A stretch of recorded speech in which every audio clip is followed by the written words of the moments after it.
اگر اللہ نے آپ کو آزمائش دی ہے تو اس کا مطلب یہ نہیں ہے کہ اللہ آپ سے ناراض ہے یا آپ کو سزا دے رہا ہے۔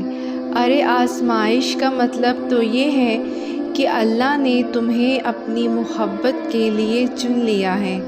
آپ یہ کیوں نہیں سوچتے کہ اگر اللہ کو سزا ہی دینی ہوتی تو وہ پھر آزمائش سے نکالتا بھی کیوں؟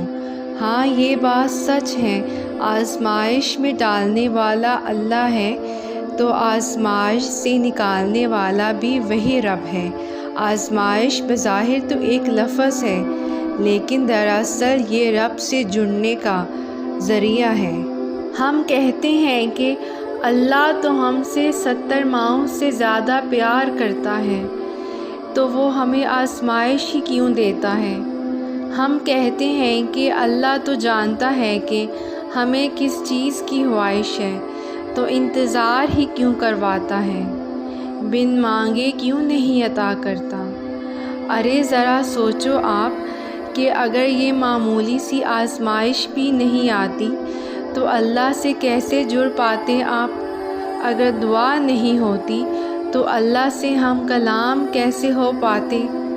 اللہ پاک مختلف ذریعوں سے آزماتے ہیں، کبھی لے کر تو کبھی دے کر، لیکن یاد رکھیے گا آزماتے انہیں ہی ہیں جنہیں اپنے کرب سے نوازنا چاہتے ہیں۔ دلوں کے حال اللہ بہتر جانتا ہے اور تقدیروں کے کھیل بھی اسی کے ہاتھ میں ہیں۔ پھر کیوں مطمئن نہیں ہو؟ کیوں سوچوں میں گھرے ہوئے ہو؟ کیوں اس کی بادشاہت پر یقین نہیں؟ کیوں اس کے فیصلوں پر راضی نہیں؟ جب اللہ جانتا ہے کس وقت کیا بہتر ہے، پھر دل میں وسوسوں کا سوال ہی پیدا نہیں ہونا چاہیے۔ اگر ابھی بھی سوچوں میں ڈوبے ہو، دل بے چین ہے، تو سمجھ جاؤ تم دل سے راضی نہیں اس کے فیصلوں پر۔ صرف زبان سے کہہ دینا توکل نہیں ہوتا، بلکہ زبان کے اقرار سے پہلے دل سے راضی ہونا توکل ہوتا ہے۔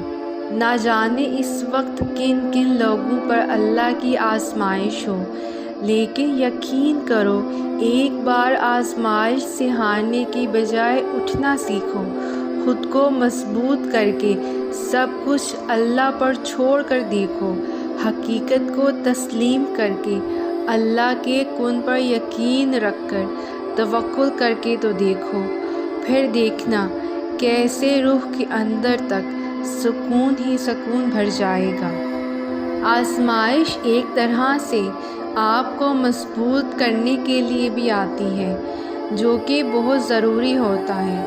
اللہ جانتا ہے کہ بہت کمزور ہو آپ، اس لیے انہی چیزوں کے ذریعے آزماتا ہے جو آپ کی من پسند ہوتی ہے، اور یقین کرو اسی آزمائش سے آپ اتنے مضبوط ہو جاتے ہو کہ کوئی آپ کو کچھ بھی بول دے، آپ کو فرق نہیں پڑتا، کیونکہ آپ خود بھی مضبوط ہو جاتے ہو، اور اللہ سے آپ کا رشتہ بھی مضبوط ہو جاتا ہے۔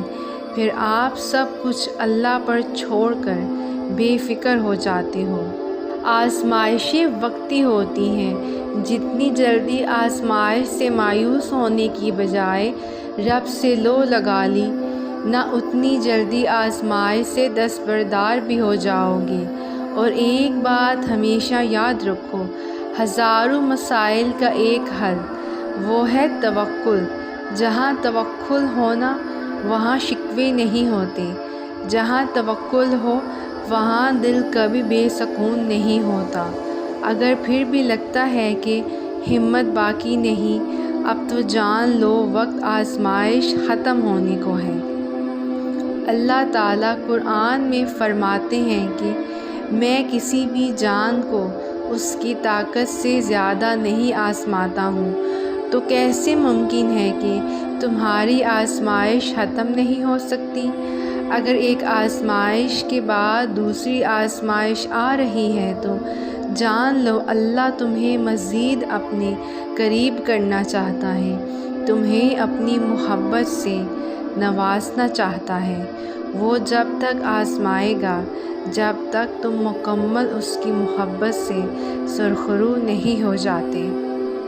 انسان کے پاس آزمائش میں دو ہی راستے ہوتے ہیں۔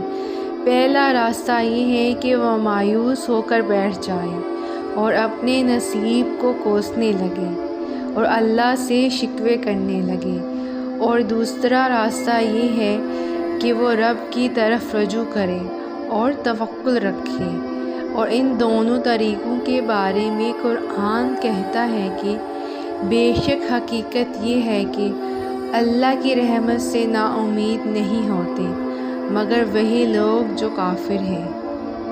اور صبر اور نماز سے مدد طلب کرو، اور بلا شبہ وہ یقیناً بہت بھاری چیزیں ہیں مگر ان لوگوں کے لیے نہیں جو ڈرنے والے ہیں۔ جو نیکی لائے اس کے لیے اس سے بہتر بدلہ ہے، اور جو برائی لائے تو برائی کرنے والوں کو بالکل ویسا ہی بدلہ دیا جائے گا جیسے وہ کام کرتے تھے۔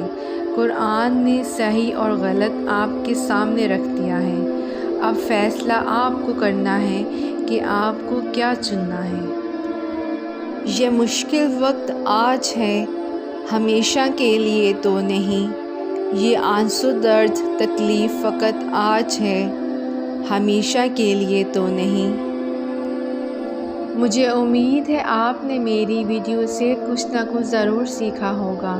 اگر آپ کو میری ویڈیو پسند آئے اس کو لائک اور شیئر کرنا مت بھولیں، اور اس ویڈیو سے اگر آپ نے کچھ سیکھا ہے تو کامنٹس میں ضرور بتائیں کہ آپ کو میری ویڈیو کیسی لگی ہے۔ جزاک اللہ۔